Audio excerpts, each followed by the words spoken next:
Hello everyone, today we talk about Roman Pontus and Bithynia. This was a dual province, including the area that today is roughly part of the coastal strip overlooking the Marmara Sea and the Black One, between the modern Turkish provinces of Bursa and Samsun. Close to the coastal strip, the reliefs soon begin in the hinterland, right? This can also reach considerable heights. For example, there is the Olympus Massif, the Uludag, talking about over 2,500 meters in altitude. It is, in fact, the tallest mountain in Turkey, by the way. There is also a rich hydrography. It's a very composite territory, as we will see now. Plus, this is the provinces, the two historical regions, right? And the Roman province developed mostly in this coastal dimension we'll observe now. But if you look at the hinterland, there is really an interesting composition, let's say geographically, and in fact the Roman boundaries varied importantly until the final establishment. There is a rich hydrography. The main courses in the region are the Rindakos, that is the Kotzachai or Kotzachai, like I don't know how to pronounce it in Turkish, telling the truth. The Sangaris, that is the Sakarya, the Halis, the Kizili or Mak, and the Iris, the Ichtermark. While among the lakes, the Ascanius one, here we're using the Latin name, like for the video about the Roman province, of course, that is today's Iznik Goli, stands out among the others, by the way. Now, the resources of both the Bithynian and the Pontic parts, we will now define them better, but as you know, it's basically west and east respectively, are linked mostly to the rich forests of the hinterland, as much as the fertility of the soil. This had allowed an important, urban development, and especially on the coast, right, where trade could use an excellent portual network. All right, there are some very good coastal position there, gulfs, peninsulas, etc. The population of Pontus was in ancient times essentially made up of native elements, Iranians and Hellenes, basically, and dominated by rulers who traced their origins to the kings of Persia.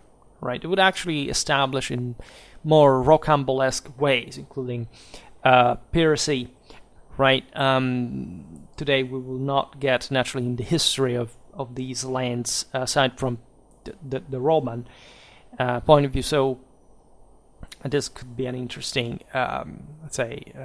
topic for another video.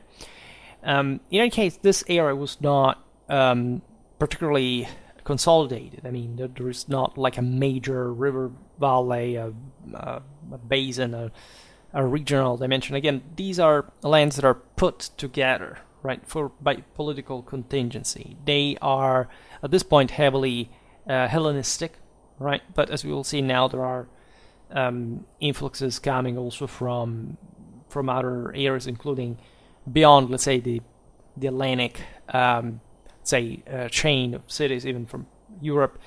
They had this consistent Achaemenid influence over time, so that you can see it easily for Armenia as well, that there is both elements, like the Hellenic, the Alexandrian, and the one of the kings of kings of Persian origin. Bithynia links with Thrace in many ways. We've seen it in the video about the Roman Thrace and Mesia, as the Thracian elements are present in Bithynia. This land was settled by this Indo-European people that crossed the Bosphorus, the Dardanelles, and settled in a consistent number there, right? Then you have still again a blend with the Iranian elements, other Indo-European, in part also pre-Indo-European, of course, stratum.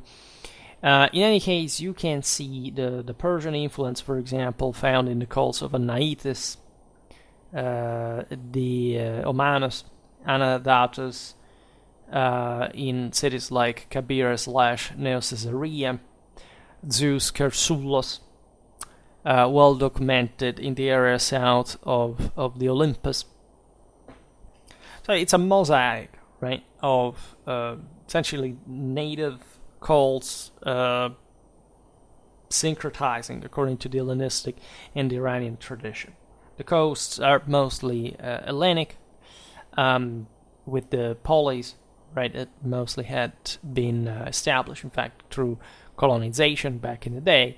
The hinterland is somehow wilder. It's populated by herdsmen, by, of course, an agricultural population as well. And there is a bit of a temperate weather as far as, the humidity is present. There are some colder currents from the north, and still the hinterland of Anatolia in some parts is also semi-desertic, and so on. The degree of adherence to the Hellenic culture of Bithynia in the Hellenistic age is quite considerable, right? This was by far of course, the most Hellenic influenced part of this region, which was organized into a kingdom, whose first ruler was Nicomedes I, the son of Zeupoites. This monarch tried to adapt the country to the model established by other Hellenistic rulers, right, in Alexandrian times, and or at least influenced by definitely the Diadochoi. As you know, Asia Minor, again, it's not like Mesopotamia or Syria, or even just like the more feudal Macedon or the Nile Valley, that can sustain an empire, right, or a broader kingdom capable of at least competing with these others. Like the same Pergamon, and I made a video about the Attalid army organization, did not have the phalanx as we know it, because again, you need massive regional power to just even think to levy one. It's extremely expansive, and so the Attalids fought, of course, in a completely Hellenistic way, except they didn't have a pikeman phalanx. This was actually normal. Again, I talked a lot about Hellenistic warfare. It's not really what the channel focuses on, but I spent my decent amount of time researching such things. So these kingdoms are essentially other realities developing on a provincial base of the main, in fact, areas that make up the very diversified, in fact, Anatolian mainland. And you can see the necessity of adapting to the Hellenistic prestige and royalty and sense of, properly of a solid political and territorial establishment. Nicomedes plans urbanism, for example, the harmony of the polis, let's say, this kind of mirror of universal order.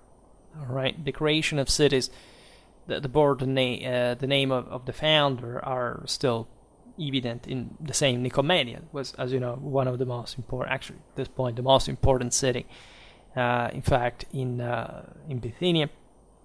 There was a strong antagonism with the aforementioned Pergamon as well. And in spite of this, given that, as you know, the Attalids were Roman allies, the Bithynian kings maintained actually good relations with Rome, right?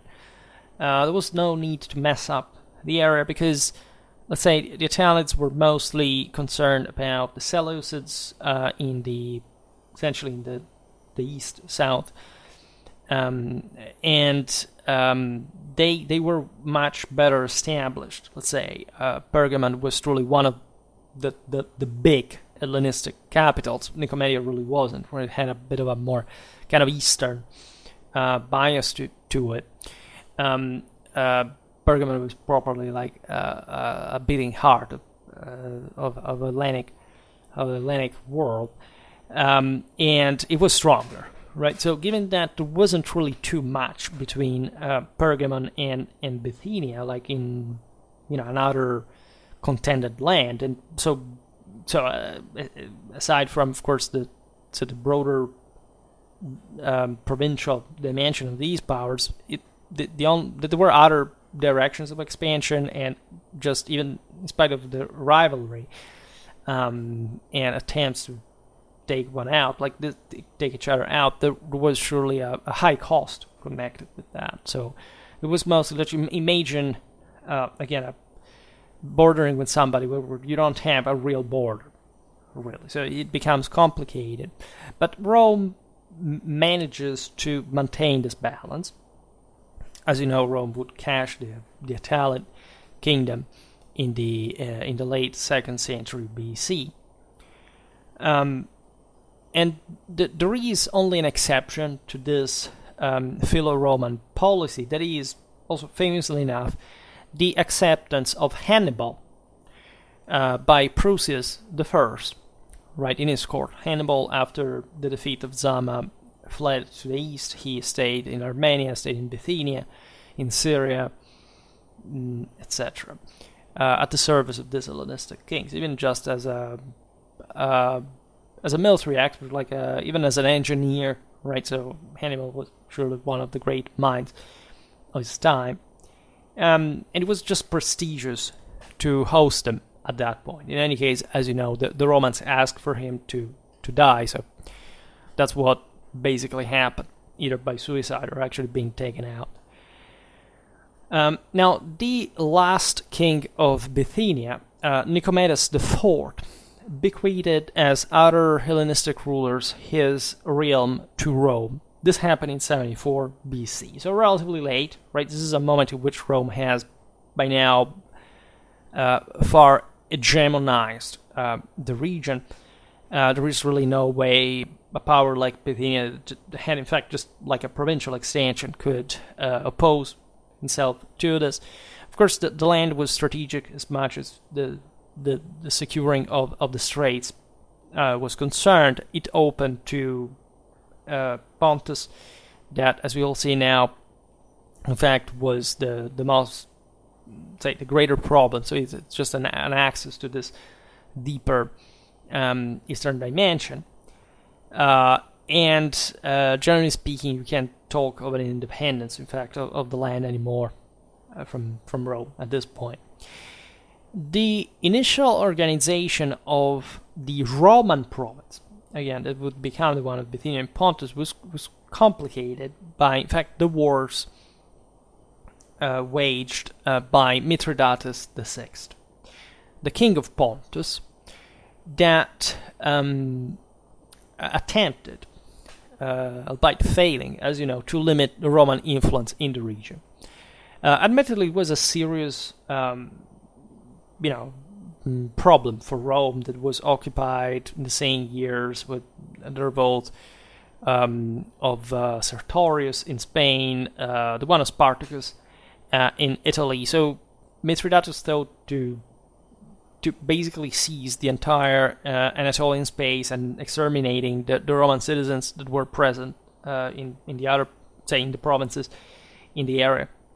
And this was like a moment, say, of reaffirmation of some sort of Hellenistic prestige. The Pontics had been essentially extending their power at that point, mostly because of the vacuum caused by the Roman internal struggles. They were pretty serious. There was an influence in Crimea that were basically the same dynasty of Mithridates would keep ruling on behalf of Rome later on in the Bosporan kingdom.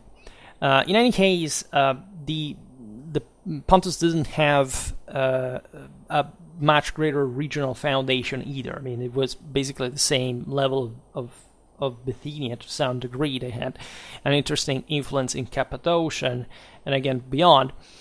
But this bravado of killing the Roman citizens and trying to pose a problem, like landing also in Greece and being actually crushed by Sulla, and ultimately bringing to the broader defeat of Pontus was quite evident, right? You couldn't. Again, these were times of desperate exploitation of massive gaps that had been forming, just because Rome was in control of everything. So again, to a level of to moment of crisis that could occur, the Roman presence could be lighter, and these local rulers could take advantage of that. But you couldn't really stop the legions once the Romans had fixed their issues and would come back. They tried, right? Also Armenia. These are the times of Lucullus, the battle of Tigranocerta, and so on. But these eastern powers do not quite perform well, to say the least, right? Especially against now the fully professional Marian army that really projects Rome to much greater, much more distant boundaries than the ones that basically the Republic had stopped to in previous times, which was essentially an hegemonization on the Mediterranean coast. So that the war ended with the defeat of Pontus, of the death of Mithridates, and this allowed the Romans to establish this double province of Pontus and Bithynia, so Pontus and Bithynia, by Pompey in his great reorganization in the east in 63 BC, that, as you know, had to do, in fact, also with Armenia, with Syria, and more, right? The broader Levant. Pompey was surely a very skilled and efficient administrator. He knew his deal, and these areas are initially, let's say, brought under some sort of permanent administration. Now, into this double province were merged what had been thus the kingdom of Bithynia and the Pontus of Mithridates, except, however, for the regions further east that were temporarily more complicated to control, and which were given to vassal rulers instead. Right? This doesn't mean that Rome doesn't have much of an authority in the area, but establishing a province means that you have just to maintain there a Roman government, right? So it was absolutely easier at some point to just give to other clients, the rule of lands where they basically also were dwelling up to that point. There was also some addition to this power that were the city of this province, that were the cities of Heraclea and Thea. So compared to Pompey's initial settlement, which envisaged a much larger territory that would include, in fact, lands to the east and south of Pontus, so respectively up to Nicopolis and south of Megalopolis, the province was greatly reduced by Mark Antony. So to assume roughly the stable borders that we know under Augustus, and so the ones, basically the province as it would remain with some minor change we will see now. Now, so this province extended more in latitude actually than in longitude, because it was not like the entire, again, the coastline of the Black Sea, Anatolian coast, right? So from Apamea Myrlea, this Mudania, and Caesarea Germanica in the west to Amisos in the east. So bordering the provinces of Asia, that was in the west, from which eventually the name of the continent comes from, and Galatia.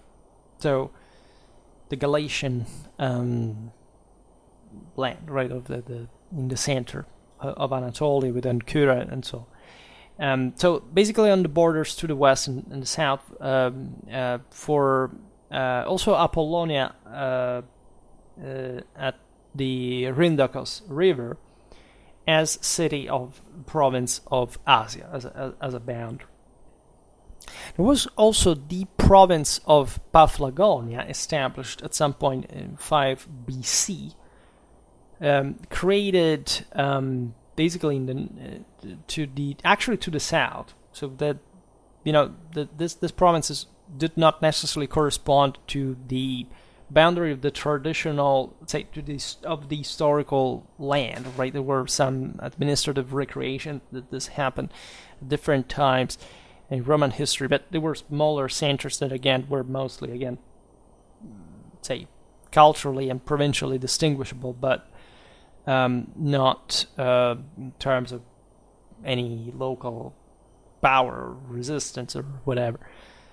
So while the border areas to the east were subject to a greater amount of adjustments throughout, especially the first century AD, because essentially to the east you had a much more complicated frontier, the one with Armenia, that, as you know, went back and forth from the Romans to the Parthians, and that was objectively also a bit distant from the broader area. Like it was practically senseless at that point, like for the Armenians to just follow those sort of hydrographically raster-mated valleys to the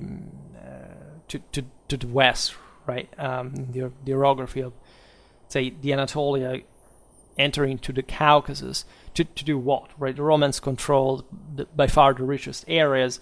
The Armenians, say, in the entire Anatolia, the Armenians would have had to enter some of the wildest, right, continental ones, with increasingly stretching their supply lines. So it was impossible at that point to challenge Rome in the first place by anyone, right? So the easier way, however, to cope with the general disturbances that would happen within the same Caucasus was to entrust the local control to different clients. And so this has mostly to do with history of Armenia, we will see in the relative provincial video.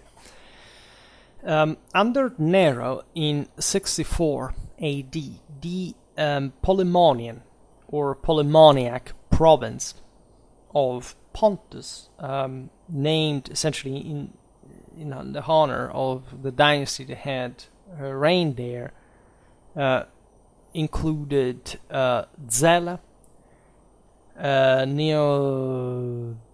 Neo-Caesarea, and the coastal strip up to Trebizond. And a part of this, in Flavian times, so after the Julio-Claudians, was united with Armenia Minor to form what was called the province of Ora Ponti Mediterranei. The very ancient state temple of Comana, with the cult of Ma, was ever since Pompeii independent continuously. This was a tribute essentially to the local tradition, right? Just even to keep the inhabitants pleased. Some cities were founded near those of Zela, the locality of the Caesarian victory over rebelling Pontus, after which the Viti was coined, and Cabira. So this would be Zela and Diospolis, later to become Neo-Caesarea. The cities of Pontus and Bithynia were really many altogether. Again, this land was blessed by an important fertility. This essentially development along the coast, not only. Alongside those cities that had been basically refounded, by the way, from even earlier times, of course, by the kings of Bithynia, for example, the same Nicomedia, Izmit, Prusa at the Olympus / Bursa, Prusa at sea, right? Gemlik or Gemlik, Prusa on the Epis, like not much fantasy, admittedly, with names here, but these are some just of the most important centers.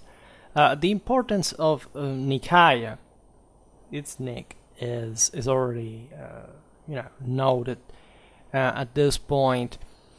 These cities really enjoyed good vitality under the Roman province. They were well located. They came under Roman control after a moment of important Hellenistic development. The Romans naturally reinforced the local infrastructures. They simply and especially secured the area, stabilized the area, so they began to make a substantial amount of income. For Pontus, the main cities instead are Amami, Heraclea, Chios, Sinope, Sinop, and Amisos, Samsun. Right, these were important as well. Most of those cities founded or refounded by Pompey soon ceased to form part of the province when it was made less extensive under Mark Antony. As we were saying before, we're talking Nicopolis, Magnopolis, Pompeipolis / Soloi. And with regard to the provincial structure, it seems that Pompey's provisions, however, remained in force in the subsequent Provinciae formula and in the Principate as well. This is because the same Romans were essentially continuing to rule most of their previously established provincial system. Our information in this regard is limited about this province. It derives mostly from sources that wrote much later than the events. Pliny the Younger, okay, but also the Digest, right, in Justinian times. So we're looking at actually not a dramatically documented province just per se, right? Also because it was not central, as you'll see now, it was essentially a senatorial one, so it was exploited mostly by the Roman nobility. However, from these sources, we still know, in addition to the provisions for access to local offices and the council, a provision aimed at protecting the rural population. In particular, by virtue of the principle according to which the cities of Bithynia were allowed to accept new citizens as long as they weren't already from other Bithynian cities. This is fascinating because it tells that in spite of the latifundia system that had already existed by some degree, still these cities were so important to be, quiet, right? To be just, helping connecting the Black Sea with the Aegean, etc. That their political cohesion was also strengthened. Right, again, there was not much they could do under the Romans in the first place, but the Romans didn't want them to turn just into some large, big agricultural markets. Right, they wanted them to remain substantially in shape from a political point of view, and not to make some senator thinking that it could simply be a starting point from some kind of rebellion, closing the Bosphorus or something like that. And this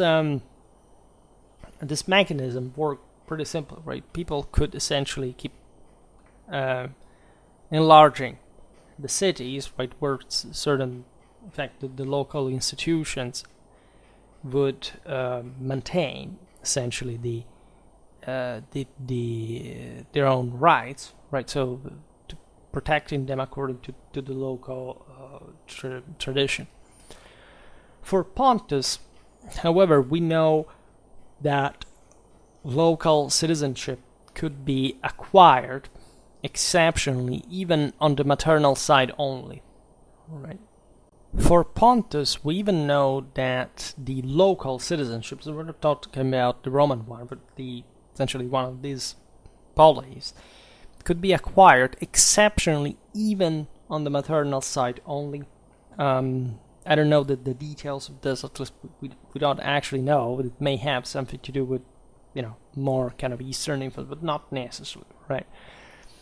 In the Roman provincial system, Pontus and Bithynia qualify as a proconsular province, governed by magistrates of praetorian rank, right? Until the passage of 159 AD under Antoninus Pius to Imperial province instead.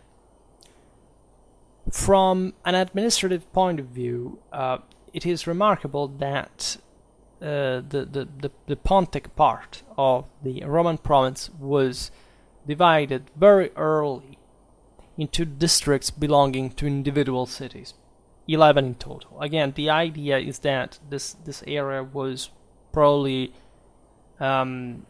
split by the Romans like this, so that no possibility of kind of a greater monarchic power would be acquired in lands, again, that could have helped at least maybe a rebellion, an interference coming from the east, and disrupted actually one of the richest parts of the empire further west in Anatolia.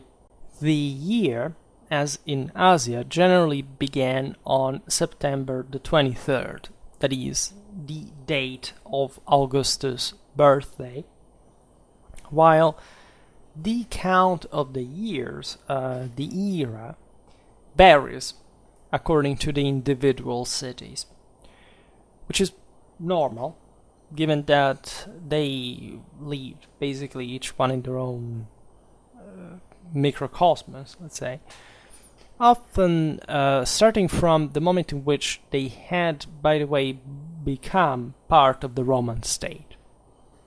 This is also interesting because it shows how probably less Greek in nature, right, compared to local influences, they were, how they felt more the sense of having been under Rome by the winners, right, by the rulers. This again, but mostly the poleis of Hellas would think of themselves as themselves with their own systems of reference and whatever. Just to make an example, Amastris started counting years from 70 BC, which was the time in which Lucullus had taken command there, which, considering his political history, is also fascinating, because again, this guy had not eventually become a representative of the later imperial legacy or whatever, but to them it had been so important, and so it's as if they had been seeing the Romans as a bit the new Alexander or something.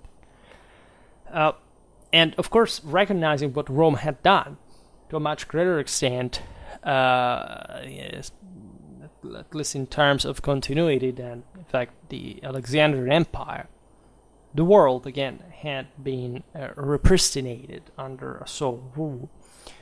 Now, to them it was a big deal. Surely there's some kind of blend there between an Hellenistic and possibly also probably a Persian mentality.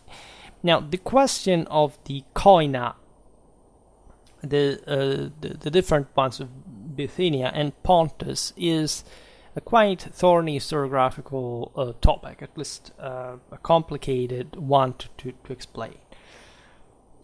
Because we do not know how they were paired and how their interaction was with one another within the province pretty well, right? We know that there were some preferences, of course, the Romans had also for Bithynia, right? At least at the beginning. So Bithynia and Pontus were, as we've seen, two different countries, right? And the date of, say, of the two administrative spaces that kept existing within not just the Roman administration, but properly the the sense, in fact, of coinage, right, that the various cities had, each one for its own country, were established. In any case, the koina are not subsequent to the Principatus Augusti, right? For Bithynia, specifically, the terminus ante quem is 29 BC. The subsequent territorial changes involved for the Pontic side a different composition in terms of the cities belonging to it, as we have already seen in part. The activity of the koine, so again, leagues, groups organizations that had not been generated just by the Romans, but were already there. The Romans were just lording over. Concerned in particular the celebration, however, of the imperial cult. As we have observed, to them it had been an important deal to now become Roman subjects, and Rome required these polities to present themselves in the base of the allegiance to the imperial cult that held the empire together through the traditional ecumenic, in fact, Catholic religion. Now, at the head of the Pontic koinon was the Pontarch, so simply the commander of Pontus. These were Romans, by the way. So they had, of course, Hellenic titles, but of course were as such were considered by the local rulers. In Bithynia, we find both a Bithyniarch and a Helladarchus. So basically an archon of the koinon of the Greeks and of Bithynia. So the sense being that Bithynia was, as we observed, more Greek in nature, and as such more kind of aware of its own theoretical liberty. Right, we've seen it also in other Roman provinces, as some poleis were declared liberi in Latin. So it's a bit like in the Middle Ages, you see the free cities of the Holy Roman Empire, right? The idea was that these powers recognized the superiority of the Roman Imperium, but they accepted to be subjected to it as free contractors. And in this case, Bithynia essentially had a Roman ruler of Bithynia, plus a guy that represented a Greek, basically, that represented, in fact, his connationals, let's say, of Bithynia.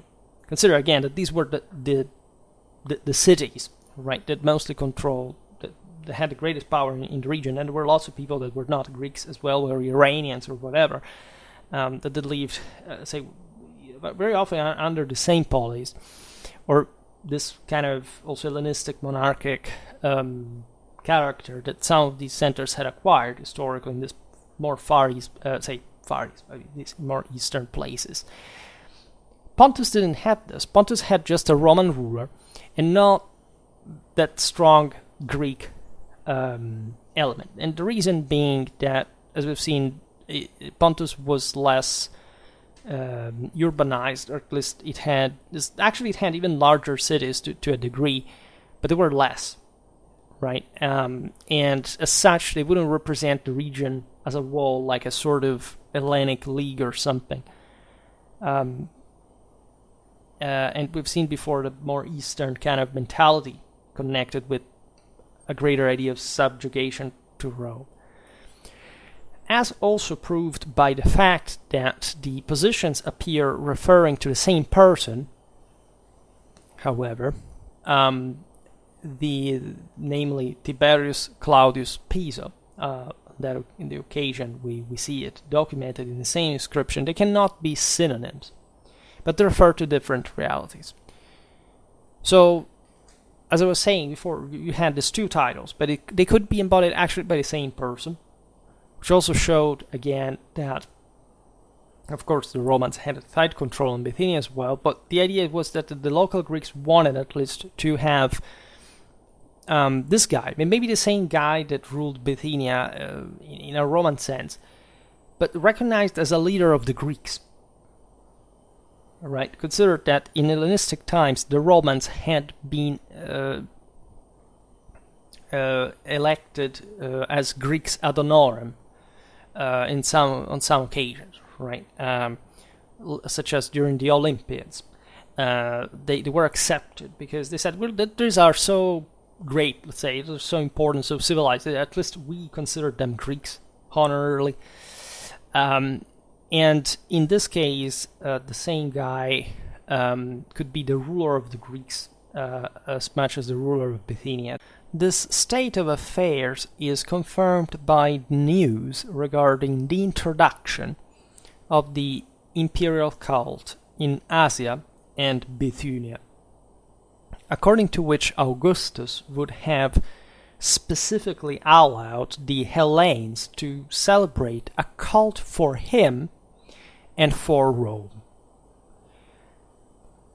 The presence of two koina naturally has nothing to do with the uniqueness of Pontus and Bithynia as a province. Indeed, precisely for this reason, it could be that the same person held both the office of Pontarch and that of Bithyniarch too, which happened even with relative frequency. So, as you expect from the general consolidation of Roman control on essentially at least a unitary administrative province, aside from the previous differences between the Bithynians and the Pontics. The seat of the provincial temple for the imperial cult was Nicomedia, the most important, while the cult of Caesar and Roma was accorded to Nicaea, also in Bithynia. So definitely this western part was more developed, more important, and they had basically negotiated with the Romans that the imperial cult would be celebrated in this part of the province. This aspect is very important. I mean, the most consider we will see it in the video about Asia and the other various provinces in Asia Minor. That, of course, the west of the region on the Aegean was by far not just the most Hellenic part, so the most developed one in the first place, but also one on the basis of which the Romans would build themselves the most, one of the most radically advanced, urbanized, rich place. So obviously Pontus was somehow, you see even from the pictures, I mean, the hinterland is somehow, dark in many ways, and the preeminence of Bithynia here over Pontus is kind of obvious just by the matter of prestige. Consider that the Bithynians had also not been Roman enemies, so at least there had been fights, there had been some interesting events there. Of course, a Roman occupation, pretty harshly so at some levels of normal Roman business, but Pontus had probably been an enemy, was a destroyed, defeated country that the Romans occupied because, he had been rebellious, had committed some sins against Rome proper, and so it had just, the situation had been following a different path, but already Bithynia was that better served, let's say. Now, the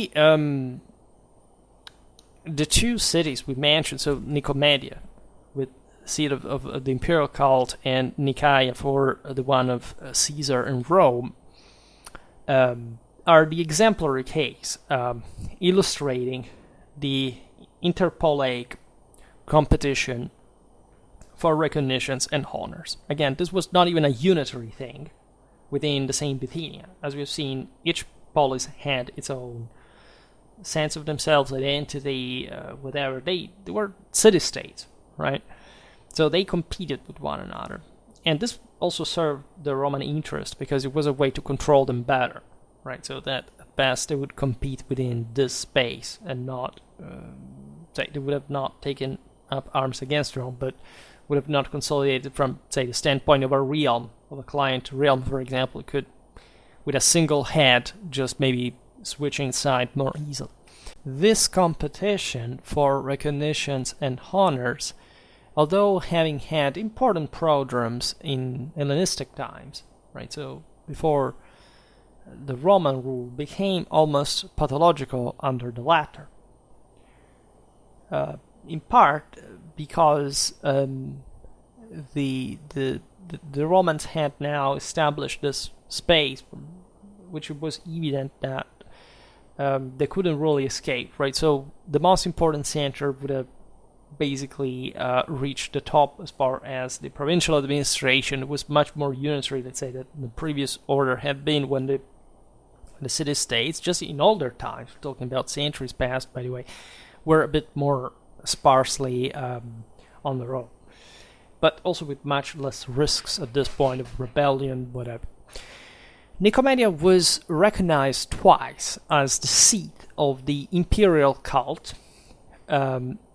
Neochorus at the same time, so this was essentially the figure predisposed to properly the upkeeping of the temple that would become basically an administrative official later on for the city entirely, because the cult naturally made also the fortune of the city, as you understand.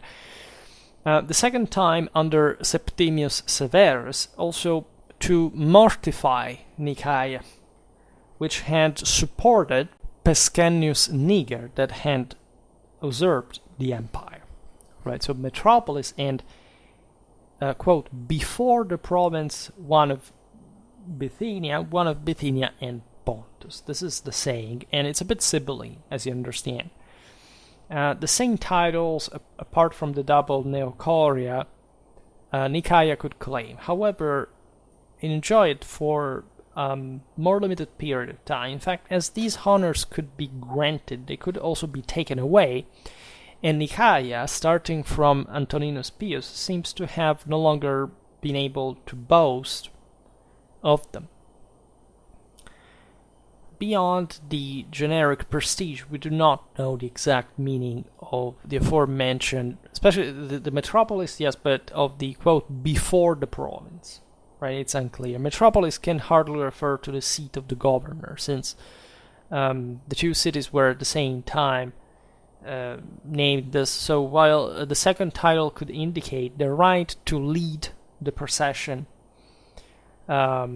involving during the rise involving the entire koinon, which would make sense, a sort of praetorian honor in the Hellenic source, let's say. The importance and desire for these honors on the part of the polis of the Roman province is also seen in the fact that over time they were regulated by imperial decisions known as crimata. Nicaea and Nicomedia would keep on fighting each other bitterly over decades to obtain this primacy. In a rivalry, which we have a lively description, by the way, thanks to the writings of Dio Chrysostom, that was a native of Prusa and constitutes in Bithynia, and constitutes thus our main source for aspects of provincial life, which also applies to Pliny the Younger, who governed Pontus and Bithynia at the time of Trajan, as legatus Augusti pro praetore consulari potestate ex senatus consulto missus. So in the beautiful title, of course, the legate of Augustus in the guise of praetor, sent by decision of the Senate, endowed with consular potestas, which is a big deal.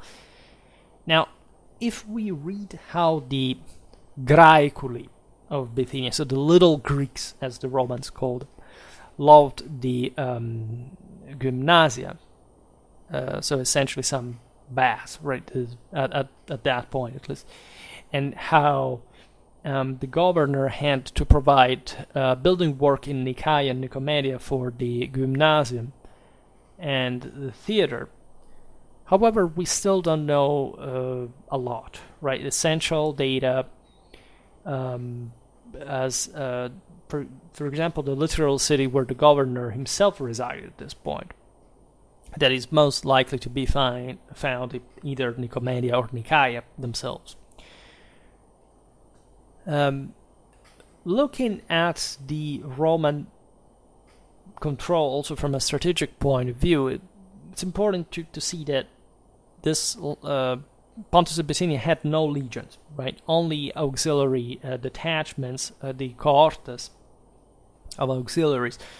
On whose location, by the way, we are also poorly informed. This province, as we've seen, was not particularly troubling. It was in the Roman heartland practically, and ever more so consolidated. Probably didn't have any velleity, let's say, to rise up.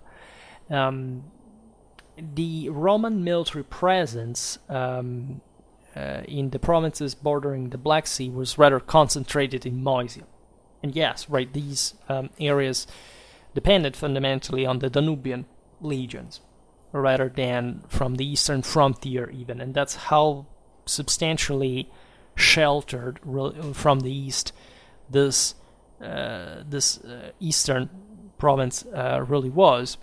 There was no threat coming from the, again, most accessible, say, gentrified, prosperous areas of the empire. This stability had just become evident with the same Roman conquest, right? So the Romans mostly kept their own armed forces stationed in areas where, as we've seen, they weren't defending an interior. They were basically located in a way that would balance up the, say, against any people who could disobey, say, what we consider Central Europe, let's say. And this big center of the empire was, by the way, overwhelmingly more populated and ready mostly to strike in the former one, right, with a dramatic projectional capacity. For things to objectively work, right, throughout these centuries, right, there is no threat to the empire whatsoever. So what we know about, however, still the military garrison that existed in Pontus and Bithynia, this was important because, of course, it had to maintain order. It was just a deterrent against any kind of unrest, like if there was some internal mess going on, so police functions against brigands, things like that.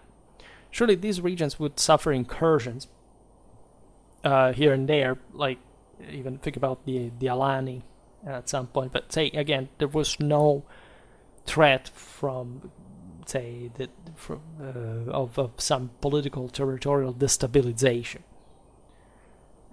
So that the Roman legions also in the eastern frontier were enough, but mostly again this area depended on the force of the Danubian ones, as you know, together with the Rhine ones were the strongest in the empire.